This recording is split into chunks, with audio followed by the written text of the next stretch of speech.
throw the uppercut with the proper snap. And Mike would come right over here in the mirror and just practice it for like, you know, round after round. With D'Amato as the teacher, Tyson became an obsessive student of boxing. Not just technique, its history. While in the gym, he practiced D'Amato's peekaboo style, fighting with one's hands high, as if in a defensive screen. At home, he would spend even more time practicing moves, as he had late into the night in the reform school. And his spare time would be dedicated to studying old boxing films. That's it, there you go. Now you got, again. Who's the last guy to stop? Time. Teenaged Mike Tyson had found something at which he could excel, and for which he would win praise and recognition. But flashes of his life on the street shone through. If I think about where I'm going to hit him and how many times I'm going to hit him, I have everything planned ahead of time. And if I know, if I hit him in the body once and I see that hurts, I'm going to hit him in the body at least 20 more times. And then if he's still up after the 20 more times, I'm going to hit him to the head. In '84, when he graduated to the senior division, where he was fighting guys, he was fighting men. He would be fighting men that, you know, and he was beating them. Started his boxing comeback with a series of 4 impressive victories. Tyson went out of the gym, was alone and isolated. Cus D'Amato brought 2 trainers into Tyson's life, Teddy Atlas and Kevin Rooney. I met Tyson in Catskill, New York with Cus D'Amato. I was up there training fighters. I was training all the fighters for Cus D'Amato. I was training at the time when Bobby Stewart, who was a correctional officer in a youth prison near Albany, called up Cus and asked him if I would take a look at this young kid named Mike Tyson. Out that Stewart was a former fighter, which he was, pro and amateur. Stewart showed him a couple of things, and Tyson became very energized and very excited about the prospect of maybe learning how to box. And when he found out he was friendly with Cus, Tyson was excited that he might have an opportunity to come in and meet Cus. In his 70s, when he met Tyson, D'Amato believed he'd found the kid who once again could put Cus on a championship track. We trained him, myself and Teddy, at the beginning. We trained him steadily until finally started to get boxing, and then he developed the ability to slip punches and so forth. When he got to the point with slipping punches, we had a difficult time getting people to box with him because he proved to be a very hard puncher with both hands. Tyson was like a sponge, and he just absorbed everything that Cus had to teach him. You know, the head movement, throwing the punches with bad intention, the proper snap. And I recall Mike, you know, practicing for long, sustained periods of time, 10, 15 minutes, in the mirror, just throwing like the right uppercut or left hook, just over and over and over. That's it, there you go. Now you got, again. Who's the last guy to stop? Time. Very good, that's what I mean. He suffered in silence. That, you know, I think that Tyson turned the hurtfulness and the sorrow into some vicious anger, and because he started knocking guys, he was knocking guys out in the gym, and I think that he actually turned inward and had it work for him. That's what I believe happened. Rooney was a wonderful trainer for him. Kevin Rooney loved him, but Don King made him fire Kevin Rooney, and I think the day Tyson fired Kevin Rooney, there was a cap put on Mike Tyson's development as a fighter. His story, a work in progress. The final acts are still being written. He had to be ferocious. He went after Bobby. He was very strong. And Bobby had to open up to keep him in his place from overwhelming him. And Bobby said every time he hit me, he hurt me. He was perfect. He was aggressive as hell. And a change happened in Mike. Through boxing, he obviously became more proud of himself and sure of himself.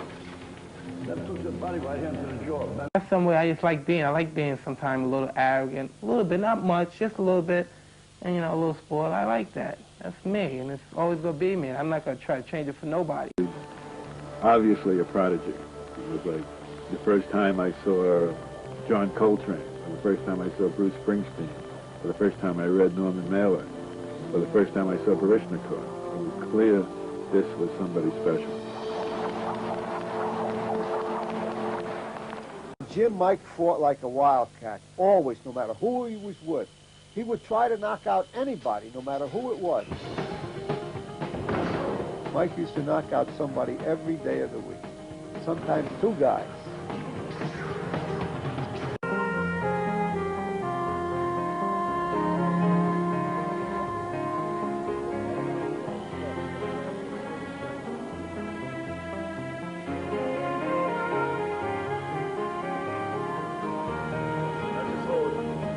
good stretch. Get a good stretch.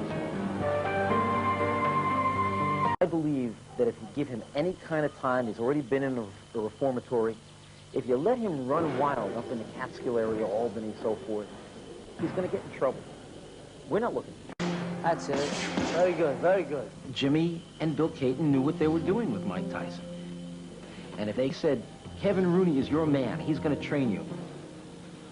Greatest trainer who has ever come into the sport of boxing. You honestly believe now you're going to be the heavyweight champ, don't you? Most definitely. Like, I know Tuesday follow Monday. Got involved in the fighter's personal life. Move your head, move your head. Move your head. Move your head, Mike. You got to score points when you get into that. So score points like you're doing the amateur. See that? Tell me something, Gus. They close to him so he can't uppercut. He was 13 and a half years old, I believe. We trained him steadily. When he got to the point of slipping punches, we had a difficult time getting people to box with him because he proved to be a very hard puncher with both hands.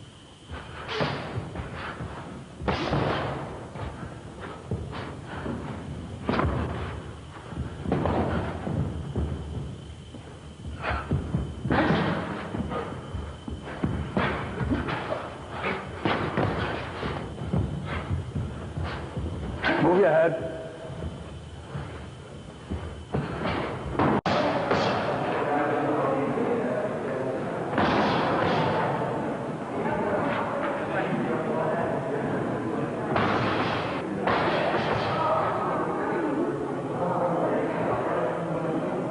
It's the little things, the discipline that, you know, that Cuss was instilling in him. You got to do this, you got to do this. Then come to the gym, go home and go to bed. His pro career in late '84, but he had hurt his finger in training one day. So Mike came into the city, and for 1 week, Mike stayed with Keep the head down when you come up with the eights. Keep your head down. Yeah, I mean, it's not coming up, it's starting to come up. To make it perfect. It's good, but it's not perfect.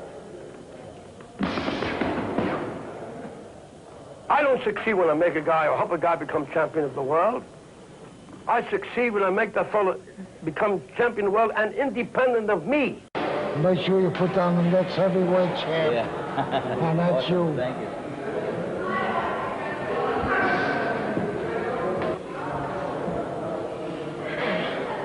We decided the time was at hand for the marketing of Mike with a technique that had never been used before. We prepared cassettes of all of Mike's fights and sent those cassettes with a covering letter to the top sports writers and top television personalities throughout the country. People wouldn't want to be in my shoes. They really think so because they say, wow, I can make money, I can get rich.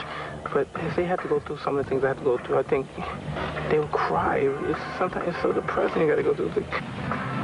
They always want something. They want to find a way to get your money. It's always people just as hard as you work in a gym, there's people working that hard to separate you from your money. I don't really know if I want to sign this document because Bill would really know more about the business than Robin would add on. But Mike, your son, our son, Mike, your son. Now Mike is all kinds screwed up. I better sign my son. I don't want to hurt my